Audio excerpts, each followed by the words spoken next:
¿Alguna vez, amiga, amigo, te has preguntado sobre la posibilidad de intentar algo distinto para salir del escenario en el que te encuentras? Considerar las posibilidades de lograrlo, así como las posibilidades de fallar. ¿Cómo hacerlo? ¿Qué paso seguir? ¿Y qué tenemos que hacer para provocar y llegar a la meta que buscamos?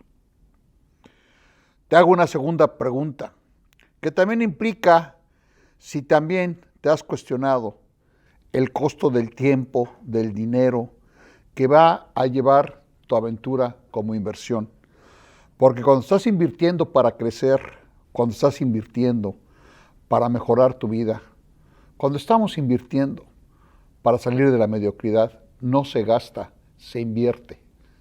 Habrá que distinguir perfectamente entre un gasto, el costo y lo que es una inversión. Por último, te pregunto, ¿también te has cuestionado no pocas veces o has imaginado el futuro en el caso de que logres tu éxito? O lo que es todavía peor, en el caso de haber fracasado después de varios intentos. Surgen muchísimas preguntas, surgen muchísimos escenarios, surgen muchísimas cosas. Por ejemplo, la burla de la que voy a ser objeto. ¿Qué van a decir a mi espalda? Y tantos escenarios que hacemos realidad y que en realidad no existen. Hoy quiero titular este podcast, Viajeros del Tiempo. Cuando nosotros imaginamos y llevamos a cabo en nuestra mente como una realidad, algo que todavía no sucede, nos convertimos, te guste o no, en viajeros del tiempo. Esto es el producto de nuestra imaginación, teniendo como dadas y hechos cosas que aún no han pasado. Esto nos detiene o nos permite seguir. Sin embargo, para elaborar y mostrarte de lo que puede ser capaz la imaginación, los escenarios y los viajes al futuro, déjame platicarte esta historia que viene a propósito de varias personas que viajaban en un barco ballenero llamado el Essex. Quédate.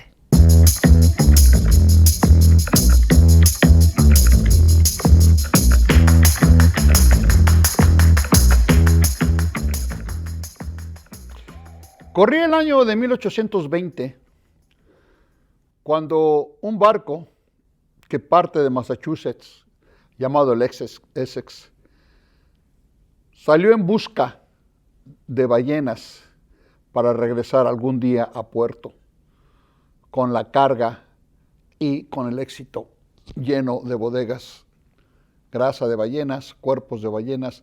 Era una industria bastante productiva en la época.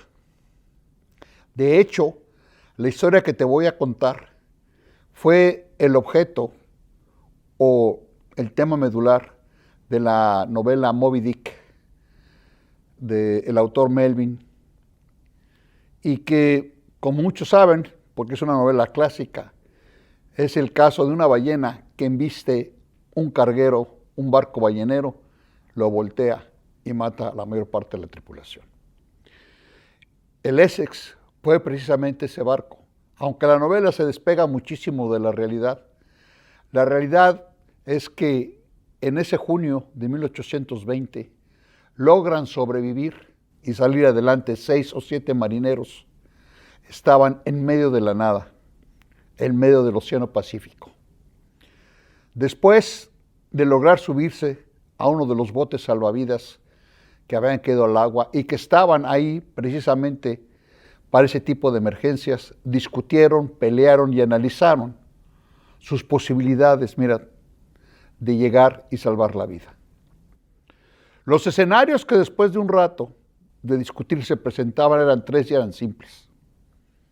El primero de ellos era navegar aproximadamente 800 millas y acercarse y anclar a un conjunto de islas que se llamaban La Marquesa.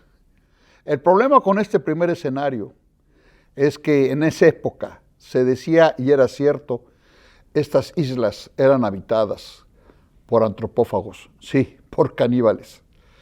El solo hecho de considerar que en caso de tener éxito y llegar a las islas iban a terminar siendo la cena de estos amigos, pues no les apetecía absolutamente para nada.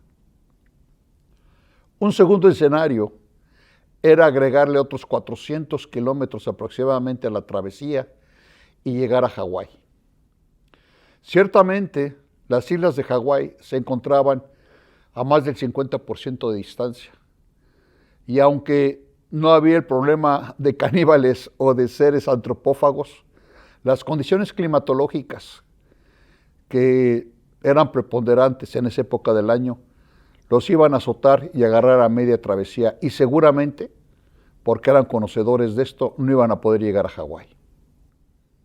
Había un tercero y último escenario, que era viajar a Sudamérica y en el ínterin, quizá, con la ayuda de Dios, encontrar algún barco que se cruzara por su camino. Este escenario tenía circunstancias bastante difíciles e improbables para llegar, porque era una travesía de casi 2,000 kilómetros, de acuerdo a sus cálculos, y no tenían los suficientes pertrechos, agua y comida para llegar tan lejos. Acaso, y en el mejor de las circunstancias, para mes o mes y medio. Algunos de ellos no querían ir a ningún lado, preferían quedarse ahí, esperando que milagrosamente llegara algún barco.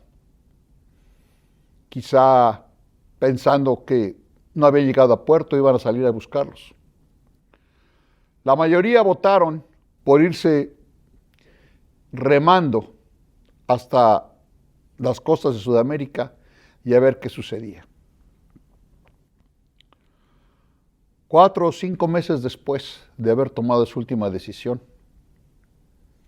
el barco fue encontrado a medio camino, más bien la barcaza de estos pobres marineros fue encontrada a medio camino por otro barco ballenero que se cruzaba en su destino. En esta barcaza solamente habían sobrevivido 2 marineros. La razón por la cual habían logrado sobrevivir es que se habían alimentado de los cuerpos muertos de sus compañeros. El escenario que más rechazaban fue el que finalmente los alcanzó. Lo verdaderamente curioso es que nunca lo imaginaron. Nunca me imaginaron que la combinación de los escenarios pudiera llevarlos a una condición tan difícil. Y ahora, yo me permito preguntarte por última vez, ¿tú consideras, o podríamos considerar, que estos 2 marineros que lograron salvar la vida tuvieron éxito o fueron un absoluto fracaso? Y permíteme llevar la pregunta a un nivel más alto, a un siguiente nivel. Los 4 compañeros que entregaron su vida para salvarle la vida a estos 2, ¿tuvieron éxito o fracasaron?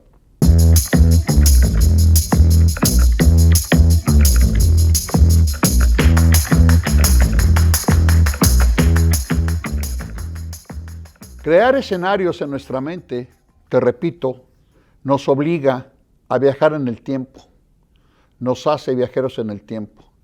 Y es acaso, quizá, estoy convencido, el ser humano, por su rica imaginación, el único animal dentro de la creación conocida que puede viajar en el tiempo, que puede soñar, que puede crear pesadillas y que puede detenerse ante lo absurdo y ante el miedo. Aunque nosotros creamos que el miedo provoca escenarios bastante difíciles, piénsalo bien, de no existir el miedo, no estaríamos a salvo. El problema es que cuando queremos cambiar nuestra circunstancia, nuestra condición económica, es ese miedo a no hacer nada o más bien el miedo a intentar algo y fracasar, lo que más nos espanta. Yo he sostenido varias veces, platicando con gente que arrancó como empresario y que tuvieron éxito, que el verdadero miedo, aunque parezca mentira, no es a fracasar. El miedo absoluto muchas veces a tener éxito. En mi experiencia, y te la paso como dicen al costo, tú tienes éxito cuando logras hacerte dos elementos. Uno, tener definitivamente en tu mente el objetivo que quieres lograr. Dos, hacer algo al respecto. En ese ínterin vas a caminar y vas a encontrar la ayuda, los obstáculos y sobre todo el know-how para llegar a donde tú quieras. Me despido con una neta que es importante y yo te sugiero la utilices como colofón de todo esto. El éxito está en el proceso, no en la meta. La meta no es más que la consecuencia de tu éxito. Y el éxito empieza cuando decidas ponerle movimiento a tus sueños. Quédate, seguimos platicando.